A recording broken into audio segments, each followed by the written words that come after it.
What's up, everybody? It's your boy DK Bones here with another episode of James Bond Reviews. This episode of reviews is for Goldfinger, which is the third installment of the James Bond movie series produced by Ian Productions. That's Brooklyn and Harry Salzman's studios, starring Sean Connery, of course, his third um, time as James Bond. It's based on a 1959 novel by Ian Fleming.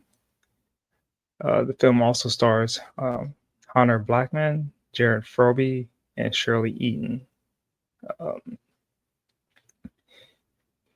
the, the film's plot has Bond investigating the gold magnum Goldfinger, who plans to contaminate the U.S. state's bullion depository at Fort Knox.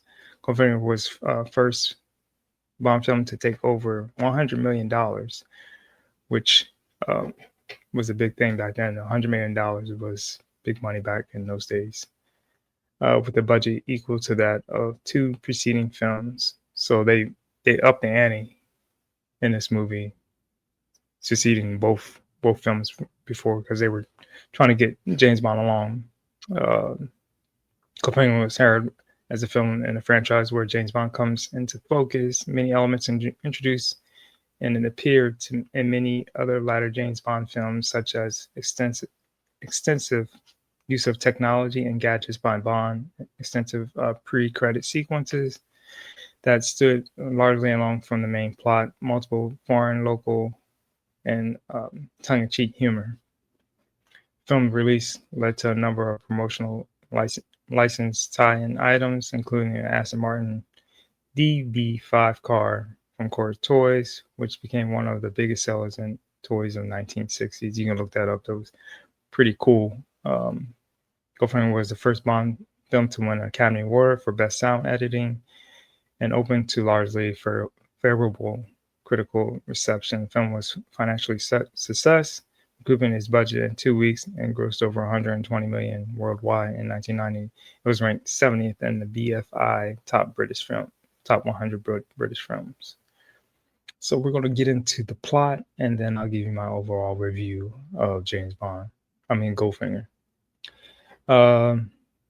Beginning sequence shows James Bond. He's in the water, and he plants a bomb and destroys a drug laboratory and electrolytes of antagonists in Latin America.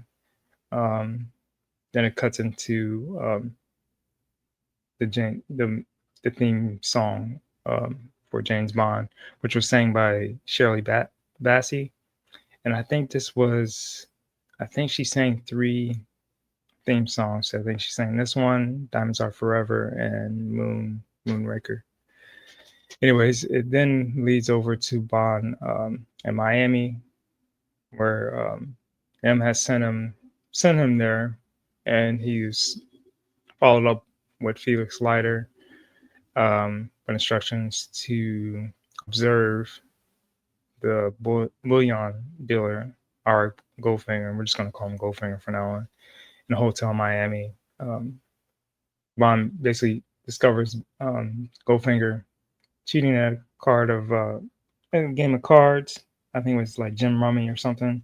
He has Goldfinger has Jill Masters on the balcony looking at the other guy's cards. Bond finds that out, goes up there, flirts with the girl, yells into the microphone and tells Goldfinger if he doesn't start losing that he'll report it or whatever. Bond ends up hooking up with the Jill Masters in his hotel room, and then he's knocked out by Ajab, which is Goldfinger's Korean, I think it was Korean hitchman.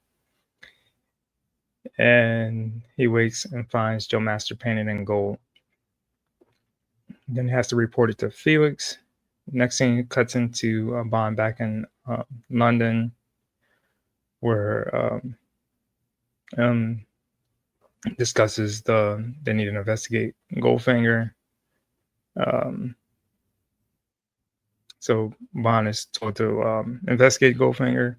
Q, he's sent over to Q to get his gadgets and stuff for this film, which is the Aston Martin DB5, which is one of the most famous cars in movie history. This car is amazing. They still use it to this day in most Bond films. Then it cuts over to Bond meeting with Goldfinger at a country club, um, and he's trying to, I guess, lead or trap Goldfinger into finding out what he's into. So they play for a bar of Nazi gold. Um, Goldfinger tries to cheat him at the game, and Bond tricks him into losing the match. Goldfinger then warns Bond not to interfere in his affairs, which he already knew about him with the card game back in Miami. Bond puts a tracking device on Goldfinger's car. Our job demonstrates what happens if Bond gets involved in their affairs. He uses his hat as it's like a boomerang and has, I guess, some metal plate at the bottom of his top hat. Leading on, Bond follows Goldfinger to his hideout in Switzerland using a tracking device, which he runs into Tilly Masters, which is Jill Masters' sister, who tries to kill Goldfinger. Wait, she's trying to kill Goldfinger, but she ends up setting off an alarm outside the headquarters. Bond then tries to escape with his car and is captured by Goldfinger and his henchmen. This is one of the scenes where Bond should have been killed. He's trapped on the table with the laser, and the famous words of Bond asking Goldfinger, "Does he want me to talk?" And he said, "No, I expect you to die," or whatever.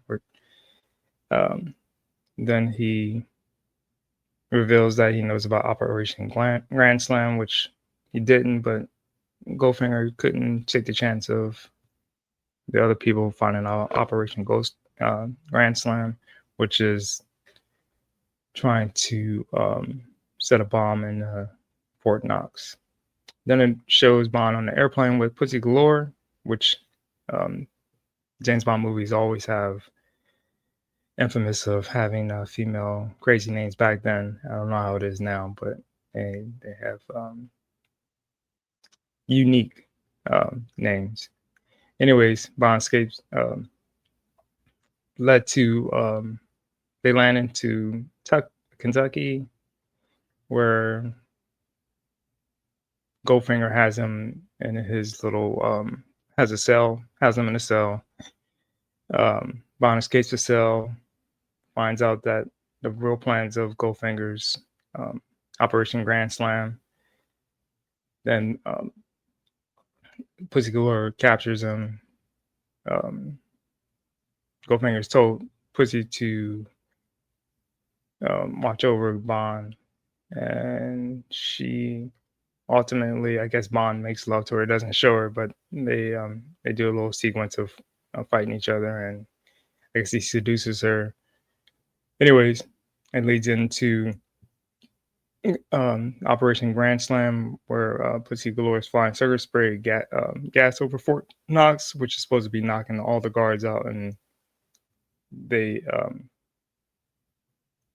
all play it out through, I guess, because Pussy told Felix Leiter of the plan, and she switched out the canisters of gas, which wasn't really gas. So everyone acts like they're knocked out until Goldfinger and his henchmen show up to Fort Knox with the nuclear bomb, so they can deactivate the bomb and take the bomb. It goes through a whole sequence of action with Goldfinger's men and the army, and eventually Bond and Oddjob fighting below, where Oddjob throws his hat into one of the bars, and there's electric wires at the there, and it's a whole sequence. Anyways, Bond starts to Bond was trying to stop the nuclear bomb, but one of the CIA people stopped it with the clock staying 007. In the end, Bond saved Fort Knox from its gold being contaminated for hundreds of years, and he eventually gets on a plane where Goldfinger shows up, um, ends up shooting his gun in the plane. It's a big sequence. It's unbelievable for this day and age. He flies out of the plane. Bond and Pussy, I guess, crash land or jump out of a parachute, and then that's the end. For its day and age, it was a really good movie. I personally, everybody says this is Sean Connery's best James Bond, which I can't argue with. To me, it's between this and Thunderball, but it's a really good movie. The cast for this movie is very, they're very good. Again, for this day and age. I mean, this time frame, day and age. We have Sean Connery. Then you got Honor Black as Pussy Galore, Gerard Frob as Art Goldfinger, Shirley Eaton as Joe Masters, Tiana Malin as Tilly Masters, Harry Scotta as Oddjob, and then you have M, and then you have your usual people that are in the James Bond film. But I will give this film my personal. I would give it about an 8.5 for its time period. It was a really good movie. I enjoyed it very much, based on all the gadgets, the cars, really cool. And in most James Bond films, the locations and scenery of all the locations, they do a very good job with most James Bond movies of making you feel like you're in that place and time.